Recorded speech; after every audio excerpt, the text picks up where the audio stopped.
बिस्मिल्लाहिर्रहमानिर्रहीम। Matric class new physics के हवाले से नई वीडियो के साथ हाजिर हैं और आज हम इंशाल्लाह यूनिट 15 करंट इलेक्ट्रिसिटी का न्यू टॉपिक 15.4 रेजिस्टेंस इसको कवर करने जा रहे हैं, उसको समझने जा रहे हैं। बेसिकली हम इसको एक हद तक जो है, इससे पहले जो टॉपिक था हमारा ओहम्स लॉ, क्योंकि ये उसी से बेसिकली ताल्लुक़ रखता है, एक हद तक डिस्कस भी कर चुके हैं और इसके जो मालूम करने का फार्मूला है उसको भी हम बहुत तफसील से डिस्कस कर चुके हैं। ठीक है, इसको थोड़ा सा समझना है और बेसिकली इस लेक्चर में जो है वो फैक्टर अफेक्टिंग द रेजिस्टेंस, इनको जो है वो देखना है। ठीक है, तो रेजिस्टेंस, एक्चुअली रेजिस्टेंस जो है, the electrical resistance of a circuit is the ratio between the voltage applied to the current flowing. असल में होता क्या है कि जब किसी भी सर्किट से करंट फ्लो कर रहा है, ठीक है, ये पॉजिटिव टर्मिनल है, ये नेगेटिव टर्मिनल है, ठीक है, और कन्वेंशनल करंट जो है वो फ्लो कर रहा है आपका, तो खुद इस कंडक्टर की भी और इसके अलावा अगर हम कोई चीज़ परमानेंट रेजिस्टेंस लगा दें उसकी भी, ठीक है, तो एक रेजिस्टेंस होती है, बिकॉज जो भी कंडक्टर है, ठीक है, वो एटम्स से बना है। तो जब फ्लो ऑफ करंट होता है इसमें, तो जो एटम्स हैं वो उसके बीच में आते हैं, ठीक है, उसके रास्ते की रुकावट बनते हैं। तो ये जो एटम्स हैं उसके लिए रेजिस्टेंस का काम करते हैं। ठीक है, तो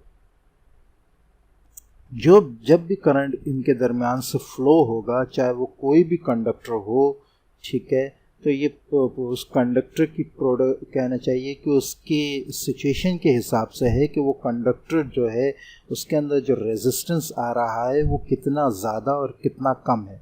जैसा कि अगर हम कॉपर की बात करें तो उसमें रेजिस्टेंस जो है वो कम होता है, ठीक है, तो उसके अंदर से जो है करंट जो है ईज़िली पास हो जाता है। इसके मुकाबले हम सिल्वर या स्टील की बात करें, ठीक है, तो कंडक्टर वो भी हैं लेकिन उनके अंदर रेजिस्टिविटी ज़्यादा है, तो करंट उनके अंदर से फ़्लो तो करता है लेकिन इतनी आसानी से फ़्लो नहीं करता जितनी आसानी से कॉपर के अंदर से फ़्लो कर जाता है। ठीक है, तो बेसिकली ये कॉन्सेप्ट है रेजिस्टेंस का कंडक्टर्स के अंदर। ठीक है, तो अब आगे हम इसको जो है इसकी जो रिलेशन है वोल्ट और करंट के साथ उसको डिस्कस करेंगे। यहाँ हमने ये समझ लिया कि असल में रेजिस्टेंस होता क्या है कि जहाँ वोल्टेज और करंट जो है उसके दरमियान आ रहा हो तो एक रेजिस्टेंस, एक चीज़ पैदा हो रही होती है कंडक्टर के अंदर जो कि करंट के फ्लो को रोकती है।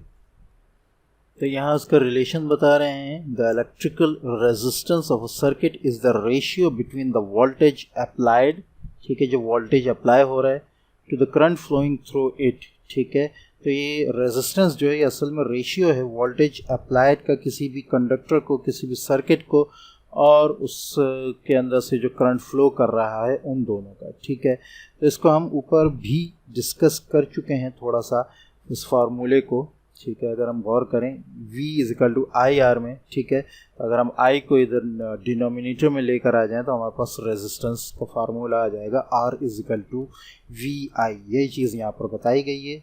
ठीक है, where V is the potential difference measured across the conductor. ठीक है, कंडक्टर से जो करंट फ्लो कर रहा है उसके दरमियान जो पोटेंशियल डिफरेंस है उसके दो एंड्स के दरमियान, और I जो है वो करंट है जो कि एम्पेयर में जो है वो कैलकुलेट किया जाता है, पोटेंशियल डिफरेंस वोल्ट में, और R जो है वो कांस्टेंट ऑफ प्रोपोर्शनैलिटी है। ठीक है, और ये जो है ये असल में क्या है, इज कॉल्ड रेजिस्टेंस। ये जो है ओहम्स में इसको जो है वो कैलकुलेट किया जाता है। ठीक है, कांस्टेंट ऑफ प्रोपोर्शनैलिटी कैसे, इसको हम ऊपर लास्ट लेसन में डिस्कस कर चुके हैं यहाँ पर। ठीक है, अच्छा, आगे इन्होंने जो है इसका फार्मूला दिया, R is equal to V I is equal to ohm is equal to 1 volt plus 1 ampere. It means के अगर किसी भी कंडक्टर के अक्रॉस जो है 1 वोल्ट जो है उसके दो एंड्स के दरमियान जो है पोटेंशियल डिफरेंस हो, उससे 1 एम्पेयर करंट जो है वो फ्लो किया जाए तो हमें वहाँ रेजिस्टेंस जो है वो 1 ओहम मिलेगा। ठीक है, electric charge flows easily through some materials, कुछ मटेरियल्स ऐसे हैं जिनके दरमियान जिनसे इलेक्ट्रिक चार्ज ईजिली फ्लो हो जाता है। ठीक है, the electrical resistance measures how much the flow of this charge is restricted within the circuit। किसी भी चीज़ के अंदर, किसी भी सर्किट के अंदर जो है फ्लो ऑफ चार्ज जो है कितना रोका जा रहा है, ठीक है। तो ये असल में रेजिस्टेंस के ज़रिए मालूम किया जाता है। आगे बताया factor affecting the resistance, resistance को कौन से फैक्टर्स जो हैं वो अफेक्ट करते हैं, ठीक है। तो उनका जिक्र यहाँ पर किया गया है। Electrical resistance directly proportional to the length of the conductor, ठीक है। मीन्स कि रेजिस्टेंस जो है उतनी ज़्यादा बढ़ेगी जितना लेंथ कंडक्टर की बढ़ती रहेगी, ठीक है। अगर आप कंडक्टर की लेंथ बढ़ाएंगे तो रेजिस्टेंस बढ़ेगी, ठीक है। And inversely proportional to the cross sectional area, ठीक है। इसको हम यूँ तस्वीर से, पिक्चर से बना लें कि एक ये कंडक्टर है, ठीक है, और एक यही जो है ये कंडक्टर है, ठीक है। तो यहाँ जो है रेजिस्टेंस कम होगा क्योंकि इसका एरिया कम हो, लेंथ कम हो गई है, और यहाँ रेजिस्टेंस ज़्यादा होगा क्योंकि इसका जो लेंथ जो है वो बढ़ गई है। और क्रॉस सेक्शन से क्या मुराद है, क्रॉस सेक्शन में हम यूँ लें, ठीक है, एक ये है, ठीक है, और एक ये है, ठीक है, बल्कि एक ये वायर है और एक ये वायर है, ठीक है। तो इस वायर के चूंकि क्रॉस सेक्शन कम है, ठीक है, तो यहाँ रेजिस्टेंस ज़्यादा होगा, और यहाँ क्रॉस सेक्शन ज़्यादा है तो यहाँ रेजिस्टेंस कम होगा। तो क्रॉस सेक्शन जो एरिया है, ठीक है, उससे असल में रेजिस्टेंस जो है वो इन्वर्सली प्रोपोर्शनल है, ठीक है। तो ये आपने रिलेशन दोनों याद रखना है। इनके दरमियान अगर हम इस रेशियो को, दोनों प्रोपोर्शनल को मिला लें तो हमारे पास आ जाएगा R प्रोपोर्शनल, ठीक है, L/A, ठीक है, ठीक। फिर इस रिलेशन ऑफ प्रोपोर्शनलिटी को अगर हम इक्वेशन में कन्वर्ट करें तो हमारे पास जो है एक कांस्टेंट आ जाएगा जिसको हम रॉ से जो है वो रिप्रेजेंट करते हैं, ठीक है, रॉ के निशान से, ठीक है। ये हमारे पास आ जाएगा रॉ L/A, ठीक है, और यही चीज़ यहाँ पर आपके सामने आ रही है, ठीक है। तो आई होप कि ये इस तरह आपको समझ में आ गया होगा कि रेजिस्टेंस जो है वो डायरेक्टली प्रोपोर्शनल है लेंथ ऑफ द मटेरियल, ठीक है, ऑफ द कंडक्टर। जैसे जैसे लेंथ बढ़ेगी वैसे वैसे रेजिस्टेंस बढ़ेगी। And inversely proportional to cross section area, ठीक है, यानी एरिया बढ़ेगा तो रेजिस्टेंस कम होगी, एरिया कम होगा तो रेजिस्टेंस ज़्यादा होगी, ठीक है। फिर इन दोनों को मिलाकर हम एक कांस्टेंट ऑफ प्रोपोर्शनलिटी लेकर आते हैं इक्वेशन बनाने के लिए, जिसको हम रॉ से डिनोट करते हैं, और ये रॉ का निशान है, ठीक है। अब ये कांस्टेंट ऑफ प्रोपोर्शनलिटी क्या है, where rho is the resistivity of the material measured in ohm metre, ठीक है। ओहम मीटर क्यों, क्योंकि अगर हम यहाँ देखें तो हमें पता है कि रेजिस्टेंस का जो वो है यूनिट है वो है ओहम, ठीक है, और लेंथ का जो है वो है मीटर स्क्वायर, ठीक है, सॉरी मीटर, ठीक है, और एरिया का जो है वो है मीटर स्क्वायर, ठीक है। तो यहाँ से 1 मीटर इसके साथ ख़त्म हो जाएगा, ठीक है। तो हमारे पास जो है ओहम पर मीटर आ जाएगा, ठीक है। इस तरह जो है ये आपके सामने इसकी जो है वो मेजरमेंट, इसकी यूनिट आ जाएगी, ठीक है। Resistivity is a qualitative measurement of a materials ability to resist flowing electric current, ठीक है। ये हम बता चुके हैं कि किसी भी मटेरियल की ये क्वालिटी है कि वो कितना रोक सकती है इलेक्ट्रिक करंट को फ्लो करने के लिए। Obviously insulators will have a high value of resistivity, तो इंसुलेटर्स के अंदर जो है वो रेजिस्टिविटी ज़्यादा होती है कंडक्टर्स के मुकाबले में, ठीक है। फिर कंडक्टर्स को भी अगर हम देखें तो कुछ कंडक्टर्स के अंदर रेजिस्टिविटी ज़्यादा होती है, कुछ के अंदर कम होती है। जैसे कॉपर में रेजिस्टिविटी कम है निस्बतन स्टील के उसमें रेजिस्टिविटी ज़्यादा है। Electrical resistance is inversely proportional to the temperature of metallic conductor, ठीक है। ये भी याद रखना है कि रेजिस्टेंस जो है वो इन्वर्सली प्रोपोर्शनल होता है मेटालिक कंडक्टर के टेम्परेचर से, because the random motion of free electron increased and offers more resistance in a metallic conductor, ठीक है।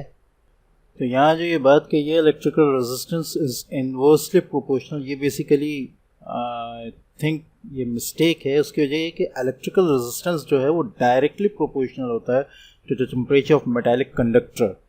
ठीक है, इसकी आगे वजह भी बताए, बिकॉज द रैंडम मोशन होता ये है कि जब कंडक्टर हीट होता है तो चूंकि वो एटम्स से बना है, और आपको पता है जब हीट होता है कोई भी चीज़ कोई भी मटेरियल तो उसके अंदर जो है उसके जो एटम्स जो हैं वो मूव करने लगते हैं। ठीक है, उनके अंदर मूवमेंट जो है वो बढ़ जाती है। तो because the random motion of free electron increased, ठीक है, तो उसके अंदर जो फ्री इलेक्ट्रॉन्स जो थे, जो एटम्स थे, उनके जो पार्टिकल्स हैं वो मूव करने लगते हैं and offer more resistance in a metallic conductor. Means कि जब हीट बढ़ी, ठीक है, तो उसने रेजिस्टेंस बढ़ाया।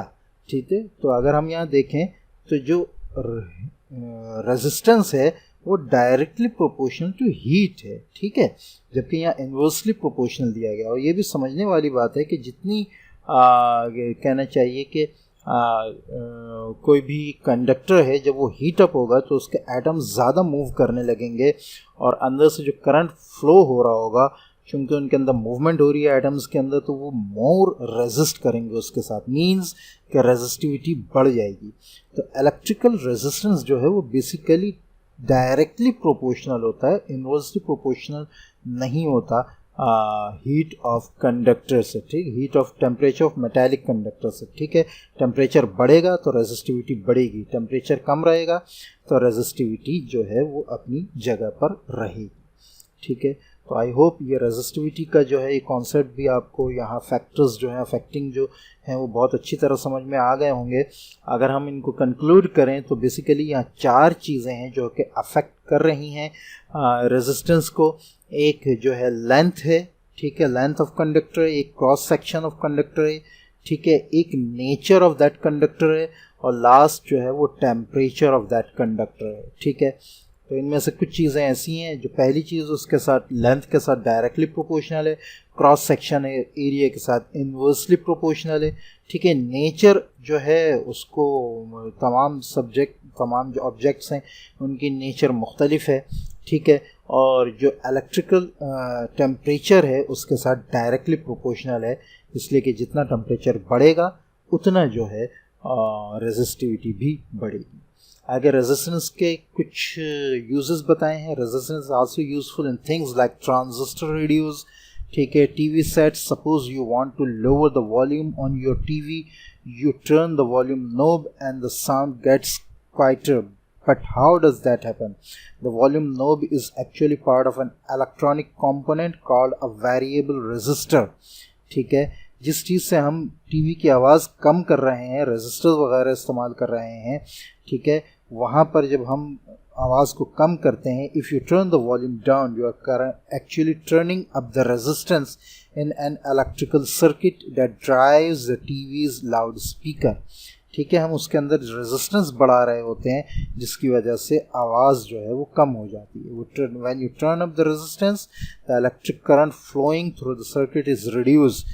जब इलेक्ट्रिक करंट रिड्यूस होता है, with less current there's less energy to power the loudspeaker, so it sounds much quieter. ठीक है, तो आई होप ये जो कॉन्सेप्ट है समझ में आ गया होगा। जब हम किसी टीवी की आवाज़ कम करते हैं तो असल में हम उसमें रेजिस्टेंस बढ़ाते हैं। जब रेजिस्टेंस बढ़ाते हैं तो फ्लो ऑफ करंट जो है वो कम हो जाता है। जब फ्लो ऑफ करंट कम होता है तो एनर्जी कम प्रोवाइड होती है और लाउड स्पीकर से आवाज़ कम निकलती है। इसके अलावा और बहुत सी चीज़ें हैं जहाँ रेजिस्टेंस का जो है वो इस्तेमाल किया जा रहा है, और ऊपर हम इसको ओम्स लॉ में डिस्कस भी कर चुके हैं कि इलेक्ट्रॉनिक्स की लाइन में रेजिस्टेंस का जो है वो बहुत ही ज़्यादा अमल दखल है। तो आई होप ये लेक्चर आपको अच्छी तरह समझ में आया होगा। मिलते हैं नेक्स्ट वीडियो में, तब तक के लिए इजाज़त। अस्सलामु अलैकुम व रहमतुल्लाहि व बरकातुहू।